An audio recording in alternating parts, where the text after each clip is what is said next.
नमस्कार विद्यार्थियों। हम पढ़ रहे थे गुप्त काल के बारे में और हम चंद्रगुप्त द्वितीय के बारे में अब तक पढ़ चुके हैं। अब हमें पढ़ना है कुमारगुप्त के बारे में। कुमारगुप्त जो है 415 ईस्वी से लेकर 455 ईस्वी तक शासक रहा गुप्त काल में, और गुप्त साम्राज्य में सबसे अधिक अभिलेख अगर किसी के मिलते हैं तो वो हैं कुमारगुप्त, जिनके 18 अभिलेख हमें प्राप्त हुए हैं। इनकी उपाधियां महेंद्रद्वितीय व शक्रादित्य रही हैं, और इन्होंने भी परम भागवत की उपाधि को धारण किया था और अश्वमेध यज्ञ कराया था। इनका जो सबसे महत्वपूर्ण कार्य है वो है नालंदा विश्वविद्यालय की स्थापना का श्रेय इन्हीं को दिया जाता है। इनके शासनकाल के अंतिम दिनों में पुष्यमित्रों के आक्रमणों का उल्लेख हमें मिलता है। अब आते हैं हम कुमारगुप्त के प्रमुख अभिलेखों के बारे में, जिनमें से प्रमुख है पहला भिलसड़ या विलसड़ अभिलेख। यह इनके शासनकाल का प्रथम अभिलेख है, जो कि उत्तर प्रदेश के एटे जिला से हमें मिला है। इस पर गुप्त संवत की तिथि अंकित है। इसमें कुमारगुप्त तक के शासकों की वंशावली का वर्णन है। तो प्रमुख अभिलेख है ये कौन सा है? विलसड़ या विलसड़ अभिलेख। ये इनका प्रथम अभिलेख है जो कि उत्तर प्रदेश के एटा से मिला है। नंबर 2 पर आते हैं मंदसौर अभिलेख, जो कि मालवा में स्थित है। मालवा एमपी में आज भी आप जानते होंगे मंदसौर जगह है। इसका प्राचीन नाम दसपुर है। मंदसौर का प्राचीन नाम क्या है? दसपुर, एक दूसरा नाम भी। यह अभिलेख वस्तुतः एक प्रशस्ति है जिसकी रचना संस्कृत विद्वान वत्स भट्टी ने की। इसमें सूर्य मंदिर के निर्माण का उल्लेख किया गया है। तंतुवाय या बुनकरों द्वारा एक प्रजाति थी यहाँ पर दिए जलाने तथा लाट प्रदेश से दसपुर आने का उल्लेख हमें इस अभिलेख से मिलता है। महत्वपूर्ण अभिलेख है ये। इसके बाद है सांची का अभिलेख। इसमें हरिस्वामिनी द्वारा सांची के आर्य संघ को दान दिए जाने का उल्लेख हमें मिलता है। और उसके बाद है उदयगिरी गुहा अभिलेख।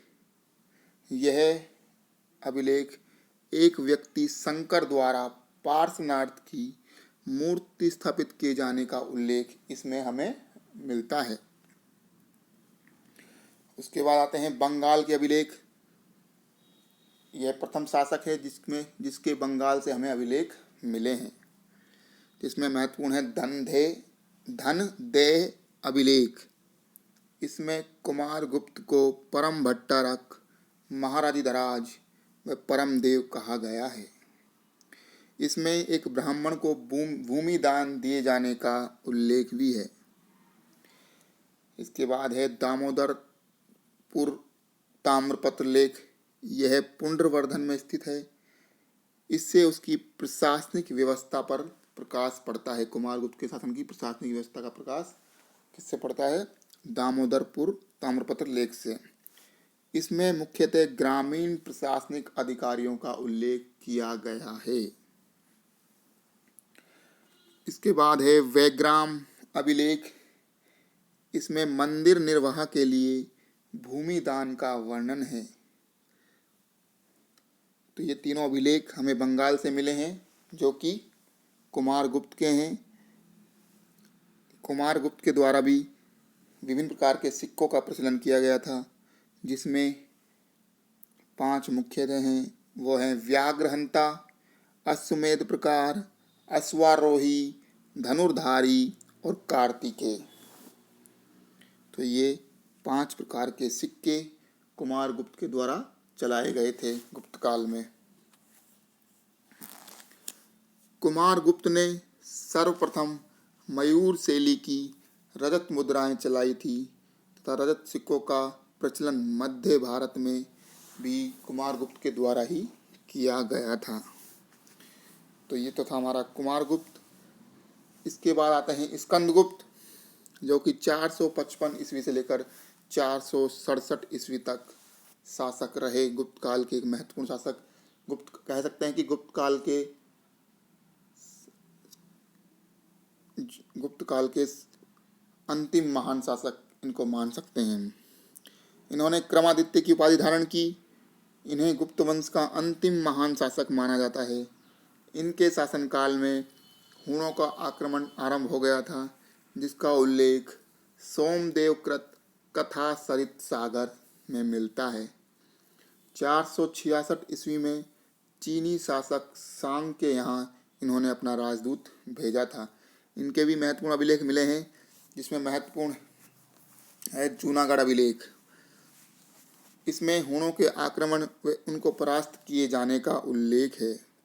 जूनागढ़, जो कि पहले भी हम पढ़ चुके हैं, चंद्रगुप्त मौर्य के काल में, अशोक के काल में इनको हम पढ़ चुके हैं, जो कि सौराष्ट्र गुजरात में है। जूनागढ़ जो है सौराष्ट्र प्रांत में पर्णदत्त को अपना राज्यपाल उन्होंने बनाया था, जिसने अपने पुत्र चक्रपालित को वहाँ नगरपाल नियुक्त किया। चंद्रगुप्त मौर्य द्वारा निर्मित सुदर्शन झील का इसने जीर्णोद्धार करवाया था। किसने? स्कंदगुप्त ने। इसमें हूणों को म्लेच्छ कहा गया है।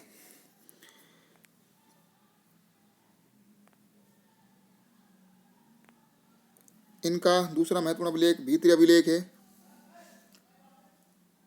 उत्तर प्रदेश के गाजीपुर जिले में स्थित इसमें पुष्यमित्रों और हूणों के साथ भीषण संघर्ष का इसमें उल्लेख है।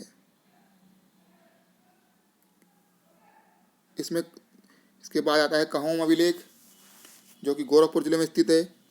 मद्र या भद्र नामक व्यक्ति द्वारा इसमें 5 जैन तीर्थंकरों की प्रतिमा स्थापित करने का उल्लेख है। इसमें भी अश्वमेध यज्ञ करवाया और विक्रमादित्य की उपाधि धारण की हूणों को हराने के बाद। किसने? स्कंदगुप्त ने। इसके समय गरुड़ प्रकार के सिक्कों का प्रचलन पश्चिमी भारत में, वे देव प्रकार के सिक्के मध्य भारत में चलाए गए।